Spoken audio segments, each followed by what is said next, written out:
Hello and welcome to my channel. In this week's video, we are going to share all of the mistakes that I have made making a scarf for the very first time and using it as a practice for making my very first planned pooling project. So if you're new to crochet, you might be asking, what is planned pooling? Well, it's just the name for a fun way of working with variegated yarn that manipulates color changing yarn to create an argyle effect pattern. And so the colors appear to cross over each other in diagonal stripes, and achieving this effect as a beginner is pretty easy using the moss stitch, or it can also be called the linen stitch. But to try planned color pooling, you need to use a yarn manufactured for this purpose. So I waited until I got one on sale, and this is the papaya color. I had seen a couple of illustrations of scarves done with this and pictures, and I liked the color combination. So I went ahead and purchased 2 bags with 3 bundles each in it, and you are going to need 2 bundles to do a project. So if you're taking this on a plane as a project for the trip, that is a consideration. You just need 2 bundles in order to pack that. Now you're also going to have to pack a number of different sizes of hooks, because the instructions, which are very clear on pooling yarn, is it will tell you what the lengths of the color are. And in this yarn, which is called papaya for the color, each of these blocks of color are approximately 12 inches. And they have done that on purpose because it will give you 3 moss stitches, and that's what you need to aim for. So you're going to have to experiment a bit with some hooks, and I started with a 6. I then went to a 5, which is what it recommends, and I ended up with a 4. So you'll play around depending on the, again, yarn you're choosing, but all of the advice from experts I got was to use one that had pooling on the label so that you could get the most beginner-friendly yarn to experiment with. Now, I was also prepared before I got on the plane, and I downloaded a video by Mary Bird and also the pattern that this yarn manufacturer made available for free. So there's lots of free planned pooling tutorial videos, and again, free patterns for the scarves if you're a beginner. And I'll put links to the videos I'm going to use or reference in the description below, and as always on my project pages. So when I read the PDF of the pattern, one of the things that confused me, because I hadn't really watched the videos yet, was why it didn't tell me how many chains to start a scarf with. Now, I hadn't made a scarf before, so I did look up what the sort of typical was, and again, Google told me that was about 30 stitches would be kind of the norm. So I did look at that before I started the project. And when I watched the video, it became a bit clear. So in the Mary Bird video, and again, she's the pooling expert for the yarn I purchased, she suggested you start with the first color, doesn't really matter which color you're starting with, and you chain until you've worked through all of the colors on your particular yarn. So you can see here I have quite a number. In her video, she has made it much simpler. Again, a beginner video. She's got 3 colors, black, red, and white for her argyle. So that is a consideration if you are thinking about a project. Pick a simple yarn with just 3 color changes. Now, for each of my color changes, again, I'm supposed to get 3 stitches and do those consistently. So I start with orange, I chain all the way through until I have orange on my hook again.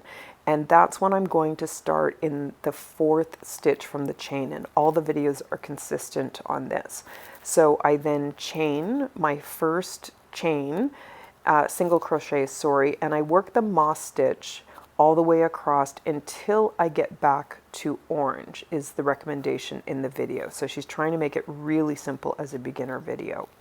So pretty easy. A moss or a linen stitch is just a single crochet, and you chain on top of that and then skip the next stitch. So again, I'm practicing to make sure I can get 3 stitches for every single color. I could, however, I do have to say for the blues and the greens, I had more yarn, so I had to watch there that I was making looser stitches. And for the red color, it was almost impossible to get 3 stitches out of the red. I had to go quite significantly down. So again, I'm down to a 4 hook trying to get 3 stitches for the red, and even that was a bit of a struggle. I had to use very tight tension. So you play around again on your first row to just see how, are you working through the stitches, what's your tension, what particular hook works best for you to get the gauge of 3 stitches for every change in color. So I did that, and then in about row 4, the videos are explaining you should now be able to check that you actually are correctly getting an argyle pattern. And the way you do that is by looking at whether or not your colors are moving in the right direction. So depending whether you're left-handed or right-handed, you are going to see the colors moving off to the right or the colors moving off to the left. And you can check by going 2 rows below. So if you start 2 rows below, count 2 rows up, you should see that your color is 1 off to the right, or again 1 off to the left. So that is sort of how you are supposed to figure out that you actually have correctly started your project, and you are now going to get this argyle effect as you continue. I honestly can say that when I look back now at the photos of this swatch, there is a bit of a, consistency. I can see where there is an argyle sort of ish pattern emerging, but I have to say, working on the piece itself, it wasn't until you put it down and walk away from it and look at it from a distance, or as I did here, take a picture of it, look at the picture, that you do actually see the argyle pattern emerging. When you're working on the piece as a beginner, I can honestly say I didn't think I had any argyle-ish stuff happening. So I was positive I was following Mary's instructions correctly. Again, I had started with 1 orange stitch, ended with 2. I'm getting this staggering. I'm clearly getting 3 stitches for every color. I'm being very careful on that. And the advice on the videos are pay less attention to your gauge and tension, and you must get a consistent 3 stitches per color block in order to make this work. So kind of throw tension gauge out the window and focus more on making sure you've got 3 stitches, whether that means you need a loose stitch or a tight stitch in order to get the perfect stitch count. So that is the instruction that I'm following, and well, I know this isn't wide enough for a scarf to do just the 1 color change. I wanted to continue on and just kind of practice the technique, and then I thought I can go back as I did here and chain much larger, which is going to be again a little bit more difficult because now I'm going, a color rotation and a half to get the width that I need. And so I just need to build up a little bit more confidence before I can go back, frog this, test swatch out, and actually, go to a wider width, and then practice my plan pooling again with the most beginner-friendly yarn and the beginner-friendly tutorials to see if I can make some lovely scarves that I'll donate off. So I can say in hindsight, I'm glad I picked, maybe not something as simple as 3 colors on a yarn, but something that had a consistent 3 stitches in each color, because I can see now how much more complicated it would be to figure out your very first project if you had 2, 1, 3, 5, 7 stitches, and trying to keep track of that as well as you kind of learn how this argyle kind of pattern and shaping works. So the rows were pretty easy, the 3 stitches were pretty easy, beginner friendly, but I did frog this out. I will also note that you can see off to the right here that there's a whole bunch of chain that didn't get used. And that is, again, the advice of all the expert is just chain until you get through a couple of the color combinations. And at the end of the project, and so it was easy for the scarf, you just unpick whatever chain you didn't end up using for your project, and you can just, turn that into part of the fringe on the end. So I redid the scarf, and I did it into, again, a wider width. So this one is 26 stitches, and I actually got a very specific stitch count by using the website Plan Pooling. So I'll illustrate that next to sort of say, where did I go in order to get a little bit more information, make it a little simpler. And in particular, I found Plan Pooling super helpful because the actual picture for the papaya yarn on the pattern that actually got me to kind of put this on my to-do board, shows the much more traditional, bigger argyle pattern with the diamonds. And so in my head, that's what I was expecting this would work into. And as you can see, I got a much smaller, different shaped argyle pattern than I was expecting. So by going to planpooling.com, before you even start a project, instead of waiting until I was at row 4, I could clearly see the stitch and color combinations that I wanted to do in order to get the effect that I desired on the outcome. And plan pooling will let you kind of put any kind of possible yarn in and play around with it to see the different shapes and color blocking that you can get beyond just argyle. It will show you stripes and a whole bunch of options, and you can play around with those. So I do recommend, if you're a beginner, especially if you're like me, a visual learner, and again, as a lefty, I sometimes have problems, flipping videos or converting right-handed patterns. Just the visual kind of confidence builder that plan pooling gives you is a big step forward. So I did take a look at that. I frogged out the first experiment with a swatch. I will also note, I was a bit surprised because this is a really popular yarn, that I found it a bit rough on my hands working with it. So it's interesting because I react to some acrylics and not to others. And when I did up the original swatch, this is a bit cardboardy. So I'm hoping this is going to wash and turn into like a buttery scarf, because at this point I'm a little doubtful also about the texture. So when I'm on plan pooling and I do play around and experiment just out of curiosity, I will say this is probably the shape that I had expected to see come out of the yarn in my head based on the pictures I was seeing of scarves that were supposedly done with plan pooling. It's always difficult nowadays to figure out if that's AI and fake.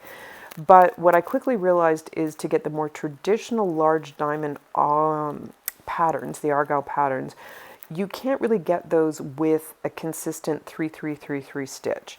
These appear as soon as I start playing around and I put stitches in with 5 stitches or color sections with 2 stitches, boom, you get some really incredible argyle, bigger shapes emerging.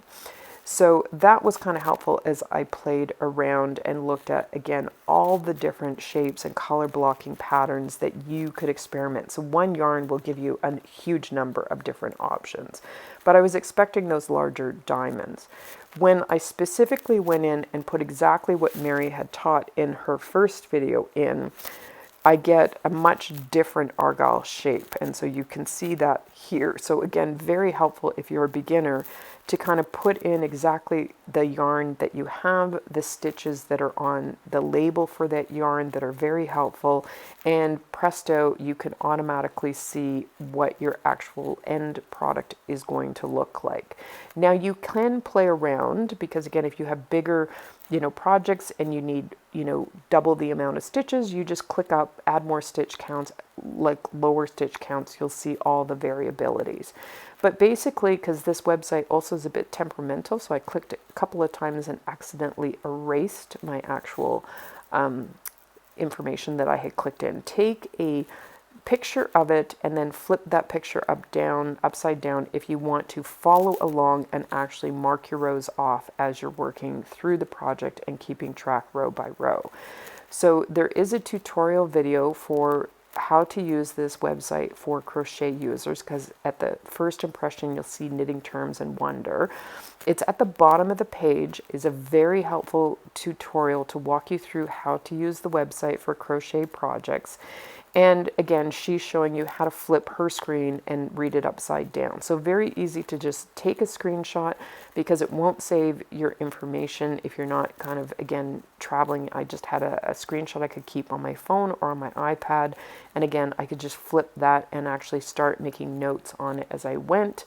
So I could keep track of where I had put the project down or where I had picked it up. Now you'll get about 1.5 repeats on that sort of image square that you're seeing on the actual screen or on the page. So again, I found this really helpful. I also got a stitch count. So in order to get this argyle pattern, it was actually showing me 26 stitches per row on the Stitch website. So again, as I'm working across the colors and maybe worried at the end whether I had ended or started on the right color, I had, not the screen in front of me. Again, a quick stitch count, making sure I had 26 stitches, just reassured me I had ended on the right color.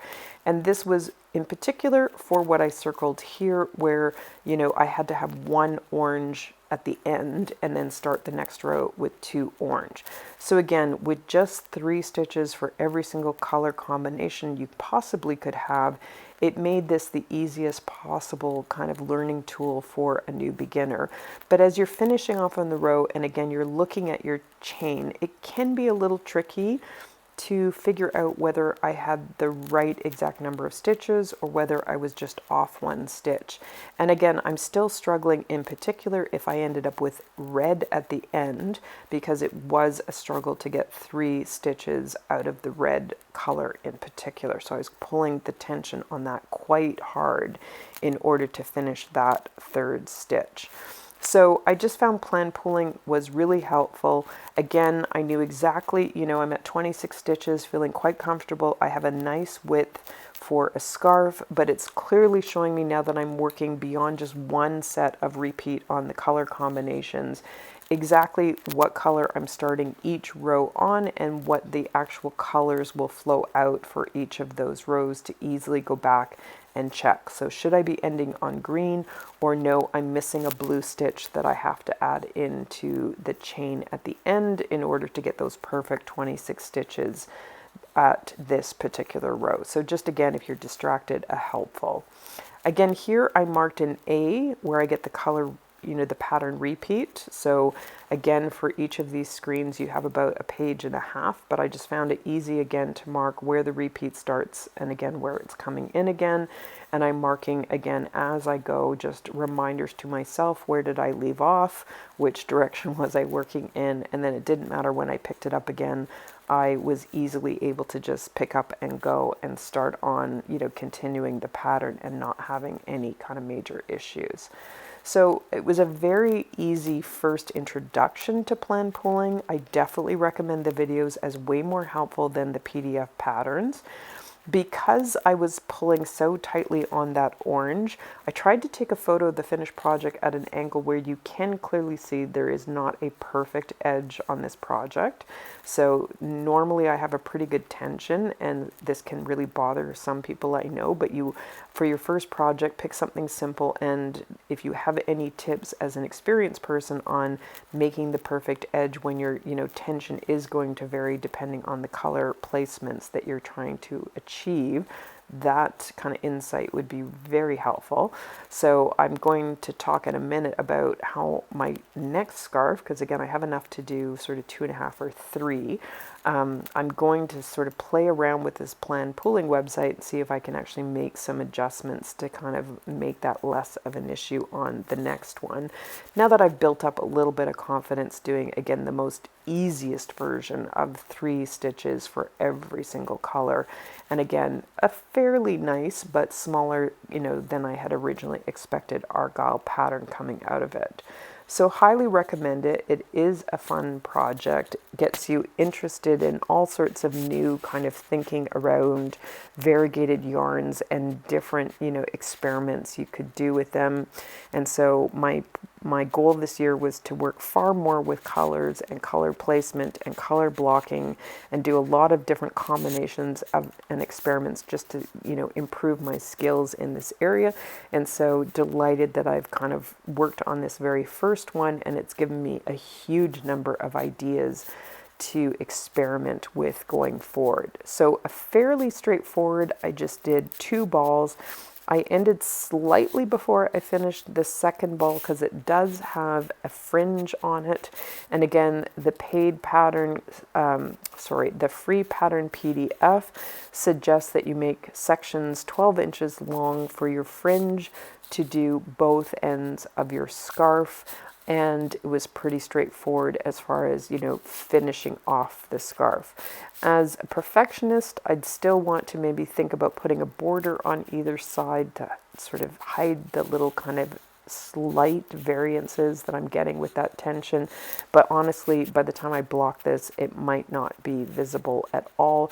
And again, it's a little stiff. I'm hoping if I wash it a few times, because this is a wash-friendly yarn, it will kind of hopefully soften up and turn into a beautiful soft buttery scarf that will fold a little bit less like cardboard as you kind of want to wear it. So I've washed it once. You'll see at the end the frogging picture, and it did slightly soften up, and so I'll do it a few more times and see what happens, because I do love the colors and I love the color combination. So I think it is kind of a stunning, kind of beautiful visual as I think about, you know, all of the exciting things that I could do with this yarn.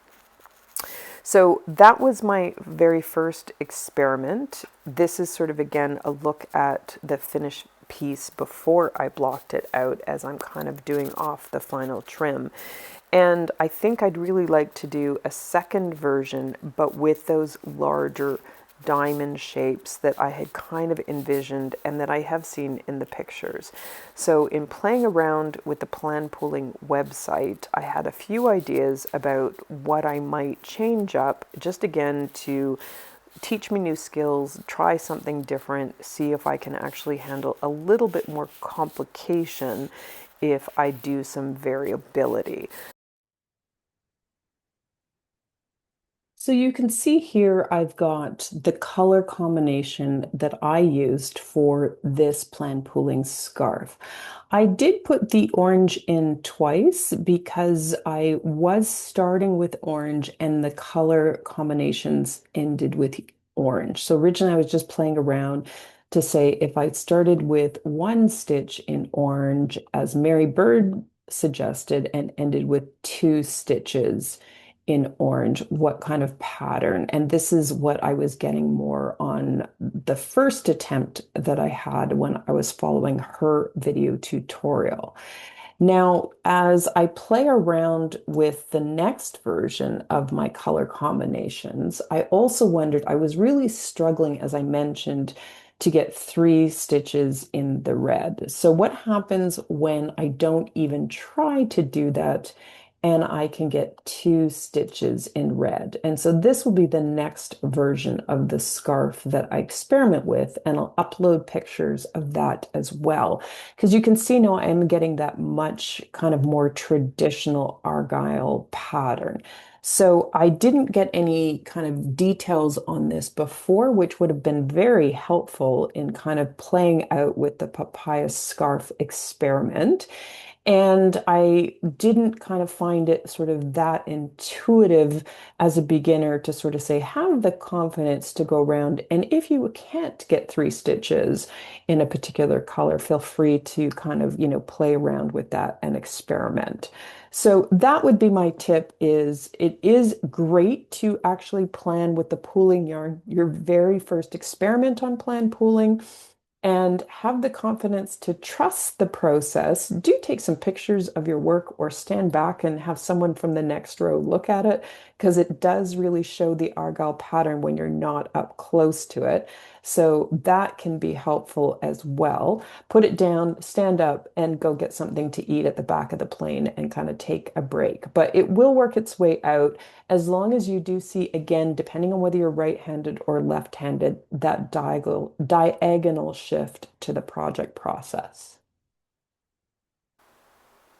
Now, this very simple change that you may think is so simple for the next version, I will highlight here. I can already see where I'm going to have to stretch 3 stitches in blue into 4.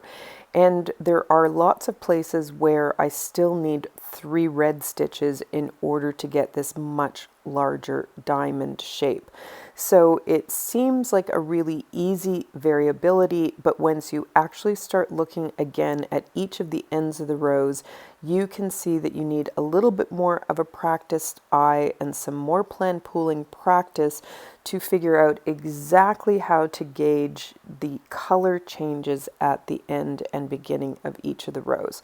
So I'm still finding this very helpful so that I'm not second guessing, and I can easily see whether, again, I should have 3, 2, or 1 stitches.